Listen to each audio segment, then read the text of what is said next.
There's a war being waged on melanated people, and melanated people, people of color, should realize that a war is going on. A lot of melanated people do not realize that this war is going on, and this war is going on an educational front. There's a spiritual warfare, there's a medical warfare, there's a prison industrial warfare, and there's an economic warfare being imposed on people of color, especially in America. Melanin is a neurochemical that is produced in part through the pituitary and the pineal gland. They both play a central role in the production of melanin, which is ultimately responsible for the color that we have in our skin.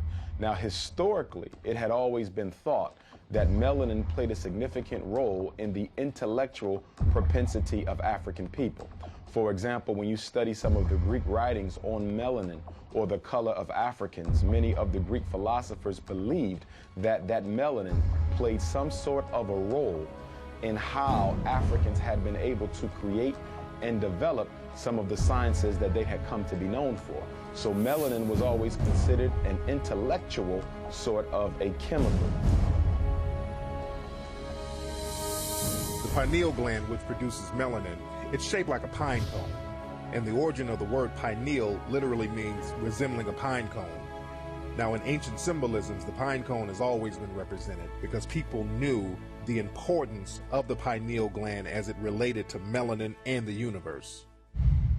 Melanin is a molecule.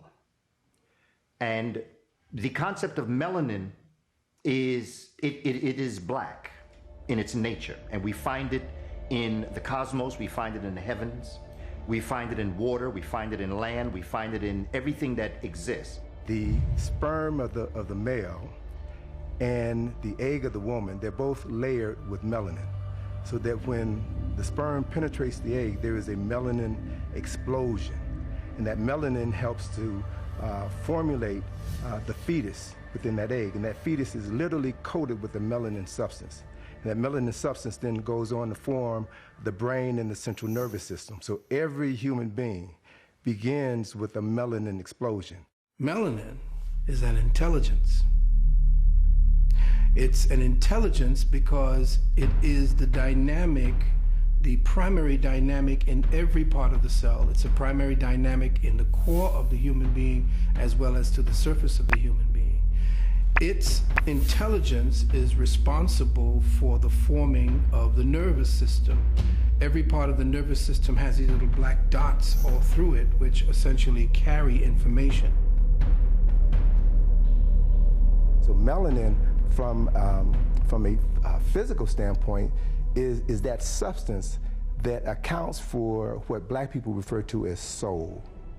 We move differently, we walk differently, we talk differently because we have access to a different form of energy than other folk. Not only is melanin a pigment, which is so obvious, but melanin as an intelligence is a communications module that essentially broadcasts as well as receives information by way of light and sound frequency signatures.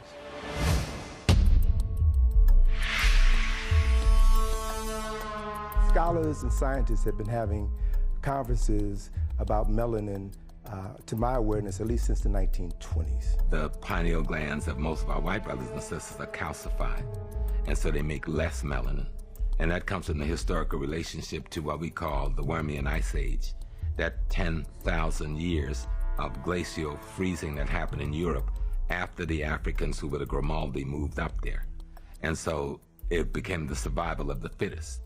Who was able to adapt could survive. Who wasn't able to adapt died. So those people who were able to get rid of their melanin was able to survive. Those who could not get rid of the melanin, they died. These scientists said that the pineal gland, they refer to the pineal gland as a vestigial organ, that is a calcified gland within the body that serves no purpose, as if the creator would create something that you didn't need. And it was only after the Vietnam War, in the late 60s and early 70s, that they began to rewrite their interpretation of the pineal gland. The reason for that was that a large number of African Americans fought and died during the Vietnam War. And whenever a soldier dies, there's an autopsy that's performed before their body is sent back to Dover Air Force Base.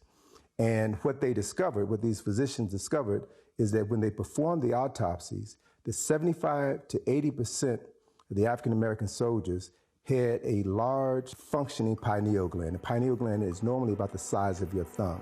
So it was not a vestigial organ in 70 to 80% of African Americans, but it is a calcified organ in 75 to 80% of people with European ancestry. So they began to reevaluate the pineal gland. They began to reevaluate melanin.